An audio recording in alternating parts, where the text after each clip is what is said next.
আসসালামু আলাইকুম রহমতুল্লাহি ওবরকাতুহু। সম্মানিত দর্শক, জাতিসংঘের সাধারণ অধিবেশনে ভাষণ দেওয়ার জন্য ডক্টর মোহাম্মদ ইউনূস যে মুহূর্তে আমেরিকা গেলেন এবং সেই আমেরিকাতে যাওয়ার পর থেকে আওয়ামী লীগকে নিয়ে যত আলোচনা হচ্ছে দেশের ভিতরে এবং বাইরে, গত একটি বছরে এত আলোচনা হয়নি। ইতিপূর্বে আমরা দেখেছি যে ডক্টর মোহাম্মদ ইউনূস যেখানেই যাওয়ার চেষ্টা করেছেন সেখানে আওয়ামী লীগ একটা সিন ক্রিয়েট করার চেষ্টা করেছে, বিশেষত লন্ডনে।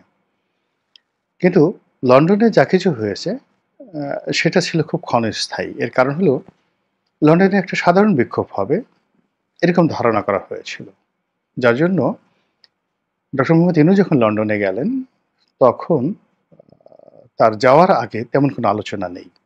এর কারণ হলো যে লন্ডনে যে ডক্টর মোহাম্মদ ইউনূসকে বাধা দিবে আওয়ামী লীগের যে সাংগঠনিক ভিত্তি সেই সম্পর্কে আমাদের তেমন কোনো ধারণা ছিল না।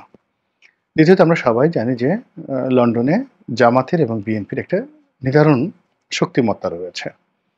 তো কাজেই সেই জামাত এবং বিএনপির সঙ্গে যখন ডক্টর মোহাম্মদ ইউনূসের খুব দহরম মহরম সম্পর্ক, তখন লন্ডনে আওয়ামী লীগ তেমন কিছু করবে বা সফল হবে এই জিনিসগুলো কিন্তু আমরা তখন পর্যন্ত কল্পনা করতে পারিনি। কিন্তু বাস্তবে যেটা ঘটলো তাতে করে আমরা দেখলাম যে লন্ডন মিশনে ডক্টর মোহাম্মদ ইউনূসের সঙ্গে আওয়ামী লীগ যে বিস্ময়কর বিক্ষোভ প্রদর্শন তারা করলো এবং ডক্টর মোহাম্মদ ইউনূসকে যেভাবে ভীত সন্ত্রস্ত করলো, যেভাবে বিব্রত করলো, ওভাবে কোনো রাষ্ট্রপ্রধানের জীবনে, বাংলাদেশের সরকার প্রধান বা রাষ্ট্রপ্রধানের জীবনে বিদেশের মাটিতে এতটা অস্বস্তিকর পরিস্থিতি কখনো তৈরি হয়নি। এরপর চারিদিকে শুধু হায় হায় রব, হায় আল্লাহ, একই হলো, এখন কি হবে, আওয়ামী লীগকে কারা ঠেকাবে, কিভাবে ঠেকাবে, এভাবে কি করলো, ডক্টর মোহাম্মদ ইউনূসের কি হবে, তিনি কিভাবে ফিরে আসবেন, কিভাবে মানুষকে মুখ দেখাবেন। আমরা যারা বাংলাদেশে ছিলাম টকশো করে নানা রকম কথাবার্তা বলা শুরু করলাম, কিন্তু আমরা এটা ২৪ ঘন্টার বেশি বলতে পারিনি। কেন পারিনি? এর মধ্যে ডক্টর মোহাম্মদ ইউনূস একটা নিদারুণ চাল তিনি চাললেন। সেটি হলো অলনে ছাড়লেন, তিনি তারেক রহমান সাহেবের সঙ্গে দেখা করার ঘোষণা দিলেন। তারেক রহমান সাহেব তার হোটেলে আসবেন, দেখা করবেন এবং তারেক রহমান সাহেবের সঙ্গে যে বৈঠক হচ্ছে সেটি নিয়ে রাজনীতি একেবারে ১৮০ ডিগ্রি অ্যাঙ্গেলে ঘুরে গেল। ফলে ওনাকে নিয়ে আওয়ামী লীগ যে বিক্ষোভ প্রদর্শন করেছিল লন্ডনে, সেটার ধামাচাপা পড়ে গেল। লন্ডন বৈঠক নিয়ে তারেক রহমানের সাথে জামাত রাগ করলো, এনসিপির রাগ করলো, ডক্টর মোহাম্মদ ইউনূস নীরব থাকলেন। প্রেস সচিব খলিলুর রহমান সাহেব থেকে শুরু করে আমির খসরু মাহমুদ চৌধুরী সেখানে যে সম্মিলিত বক্তব্য দিলেন, ওটাই টক অফ দ্য কান্ট্রিতে পরিণত হয়ে গেল। তো এরপরে বহুদিন গেল, তারপরও লন্ডনে যে বিক্ষোভ প্রদর্শন করতে গিয়ে আওয়ামী লীগ যে শক্তিমত্তা প্রদর্শন করেছিল, যে কৌশল অবলম্বন করেছিল এবং সেখানে কৌশলের সঙ্গে সঙ্গে তাদের যে দক্ষতা এবং সিস্টেম ছিল, এটা ছিল অভিনব। এই কারণে কি হলো, আমেরিকাতে যখন ডক্টর মোহাম্মদ ইউনূস যাওয়ার সিদ্ধান্ত নিলেন, তখন সেখানে আওয়ামী লীগ অবশ্যই একটা সিন ক্রিয়েট করবে এবং সেই সিন ক্রিয়েটটা লন্ডনের চাইতে অনেক অনেক বেশি হবে, এই আশায় বাঙালি বুক বাঁধল। এই জন্য বললাম যে আমরা আমাদের দেশে দেখবেন যে অনেক সুন্দর সুন্দর গান আছে, আমি অপার হয়ে বসে আছি সর্বনাশের আশায়। আমাদের দেশে ঘর বাড়িতে আগুন লাগে, বিরাট সংখ্যক মানুষ দাঁড়িয়ে দাঁড়িয়ে তামসা দেখে। আমাদের দেশে আলুর গুদামে আগুন লাগে এবং কিছু মানুষ লবণ নিয়ে দাঁড়িয়ে থাকে যে সেই আলু পোড়া কিভাবে খাবে। তো আমাদের এই দেশের ধরুন গোকরা সাপের খেলা আমরা দেখি, পৃথিবীর কোনো দেশে এইভাবে দাঁড়িয়ে দাঁড়িয়ে হাজার হাজার মানুষ গোকরা সাপের খেলা দেখছে, এরকম অদ্ভুত দৃশ্য দেখবেন না, কোথাও দেখবেন না। তো কাজে আমরা বাঙালি ঝগড়া করতে পছন্দ করি, ঝগড়া দেখতে পছন্দ করি। আমাদের দেশের মানুষ শরীয়তে বিচার করে, শরীয়তে গান গায়, মারিফতি গান গায়, রাতের পর রাত, দিনের পর দিন, ১৫ দিন, ১ মাস যাবৎ শরীয়তি বয়াতি আর মারিফতি বয়াতির বিতর্ক চলে, আর গ্রামের মানুষ সমস্ত কাজকর্ম ভুলে দিনে রাতে সেই মারিফতি গান শোনে, বিচার গান। এরকম অদ্ভুত সংস্কৃতি আর কোথাও দেখবেন না। এই কারণে কি হলো, ডক্টর মোহাম্মদ ইউনূস ওখানে যাবেন, কে তাকে ডিম মারবে, কিভাবে মারবে, এগুলো নিয়ে আমাদের চিন্তার কোনো শেষ নেই। তারপরে সেই ডিম কি হবে, পচা ডিম হবে না ভালো ডিম হবে, মন্দ ডিম হবে, না কি হবে? এই সমস্ত নিয়ে নানা রকম যাকে বলা হয় অঙ্ক কষাকষি। তো এরই মধ্যে ডক্টর মোহাম্মদ ইউনূস গেলেন এবং আওয়ামী লীগ ঠিকই যথারীতি আ এয়ারপোর্টে প্রাথমিকভাবে তারা দুটো তাদের শক্তিমত্তা প্রদর্শন করল। একটা হলো বাঙালি অধ্যুষিত যে এলাকা জ্যাকসন হাইটস, সেখানে তারা তাদের শক্তিমত্তা প্রদর্শন করল, মিছিল করল। তারপরে প্রতিপক্ষ বিএনপির যারা লোকজন ছিল, জামাতের লোক সেখানে যায়নি। তাদের সঙ্গে হম্বিতম্বি করল, মারামারি করার চেষ্টা করল, ধাক্কাধাক্কি করার চেষ্টা করল এবং দৃশ্যত আওয়ামী লীগের লোকজনের সেখানে জয় হলো বলে সবাই বলার চেষ্টা করছে। এরপরে যেটা ঘটনা ঘটল, কিছু ইউটিউবার, কিছু সামাজিক ইনফ্লুয়েন্সার তারা নিজেদেরকে মনে করতেন আমেরিকার মাটিতে যথেষ্ট শক্তিশালী। তো তারা এয়ারপোর্টে গিয়ে আগে অবস্থান নিলেন এবং ভাব দেখালেন যে আমরা একাই ১০০, আমরা একাই ৫০০, আমাদের সামনে কেউ আসতে পারবে না, আমরা মহাবীর রুস্তম। আমরা যদি হায়দরি হাক দেই তাহলে আমাদের সেই ডাকের সামনে আওয়ামী লীগের যারা লোকজন রয়েছে তারা মানে দাঁড়াতে তো পারবে না, সব পালিয়ে যাবে। কিন্তু অবস্থা এমন হলো যে আওয়ামী লীগের লোকজন তারা এতটা সাহসী যে মোটা মোটা ৪-৫ জন লোককে যারা আছড়ে মারতে পারে, এরকম শক্তিশালী যারা মাসল ম্যান, সেই লোকদের সামনে একেবারে আওয়ামী লীগের চিকন রোগা পাতলা টাইপের একজন লোক গিয়ে ঝগড়া শুরু করলো, ধাক্কাধাক্কি শুরু করলো এবং শেষমেশ আওয়ামী লীগের লোকজনের বিজয় হলো। এটি গেল প্রথম পর্ব। দ্বিতীয় পর্ব যখন মেহমানরা ঠিকই আসলেন, বিশেষ করে রাজনৈতিক নেতৃবৃন্দ যারা গেলেন, এই ৬ জন নেতৃবৃন্দ, তারা যে গেট দিয়ে বের হলেন সেই গেটের সামনে আওয়ামী লীগের লোকজন বিক্ষোভ শুরু করলো এবং সেখানে তারা মনের ঝাল মিটিয়ে গালাগাল করলেন। এবং আমাদের দেশে বাঙালির যে একটা সংস্কৃতি হলো, এরা গাল দিতে খুব পছন্দ করে, গাল শুনতেও পছন্দ করে। এবং এখন এই কারণে কি হলো, আমাদের এই যে সামাজিক মাধ্যমে দেখবেন যে যারা খুব অশ্লীল কথা বলতে পারে, গালাগাল দিতে পারে, আমরা তাদেরকে সবাই জাতীয় নেতা হিসেবে অভিহিত করছি। এই জন্য আওয়ামী লীগ বা বিএনপি বা এনসিপি তারা সবাই প্রতিপক্ষকে দমন করার জন্য বিশ্রী বিশ্রী ভাষায়, অদ্ভুত অদ্ভুত ভাষায় তারা গালাগাল শুরু করেছে। বুয়েটের মতো শিক্ষা প্রতিষ্ঠানে ১, ২, ৩, ৪ বা টিনের ছেলে কাওয়া এই শব্দগুলো বলে যে গালি দেওয়ার চেষ্টা করেছে। এখন আওয়ামী লীগও তো বসে নেই, আওয়ামী লীগের এখন ওই কথা কেউ বলেনি।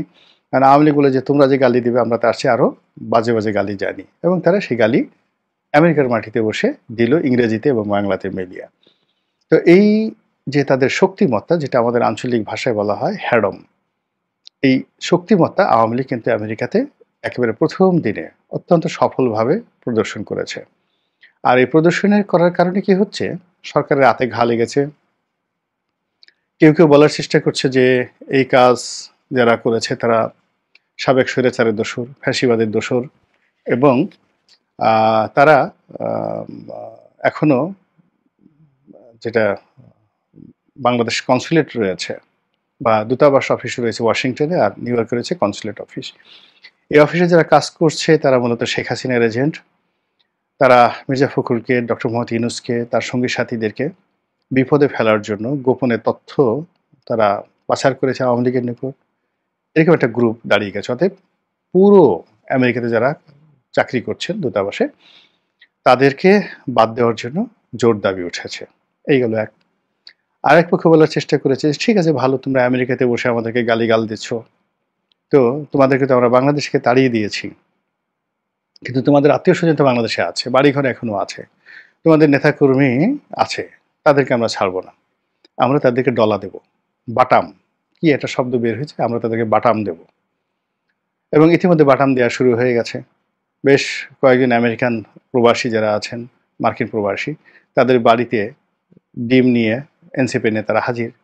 তারা বাড়িতে ডিম মেরেছে, আচ্ছা মতো ডিম মেরেছে। এখন এটা বাংলাদেশে একটা নতুন সংস্কৃতি, কারো গায়ে ডিম মারা, এটা আমাদের দেশে খুবই বিরক্তিকর হতো, কিন্তু কারো বাড়িতে, সেটা ওয়ালে, জানালাতে, এইভাবে প্রকাশ্যে দিনে দুপুরে মব তৈরি করে ডিম ছোড়া বাংলাদেশে একটা নতুন সংস্কৃতি শুরু হলো এই আমেরিকার ঘটনার পর।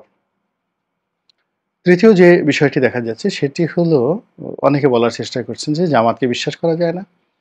এর কারণ হলো আওয়ামী লীগের যারা লোকজন আছে তারা মির্জা ফখরুল সাহেবকে মীর জাফর বললেন, আরও বাজে কথা বললেন, গালাগাল দিলেন।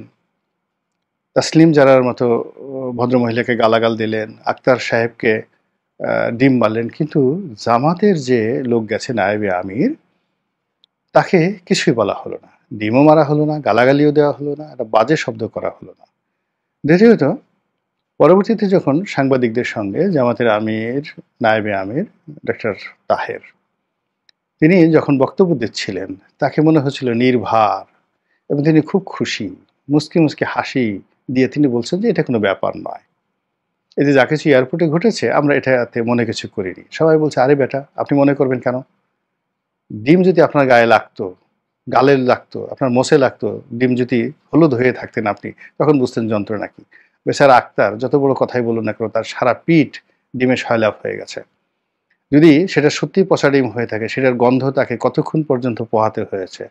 তারপরে শেষে সেই জামা কাপড় খুলে তাকে নতুন জামা কাপড় পরতে হয়েছে। এই জন্য তাকে বাথরুমে যেতে হয়েছে এয়ারপোর্টের কাছাকাছি কোনো একটা জায়গাতে। আপনি বয়স্ক মানুষ, যদি আপনার ক্ষেত্রে এই ঘটনা ঘটতো, আপনার পাঞ্জাবি খুলতে হতো, কোট খুলতে হতো, আপনি তখন বুঝতেন আপনাকে তো ওই সাপে কাটেনি, কি যাতনা বেশে, কবু আসি বিষে, দংশিনে জারে। তো আপনি মুচকি মুচকি হাসছেন, নিঃসন্দেহে আপনার মতলব আছে, যেন তেন মতলব নয়।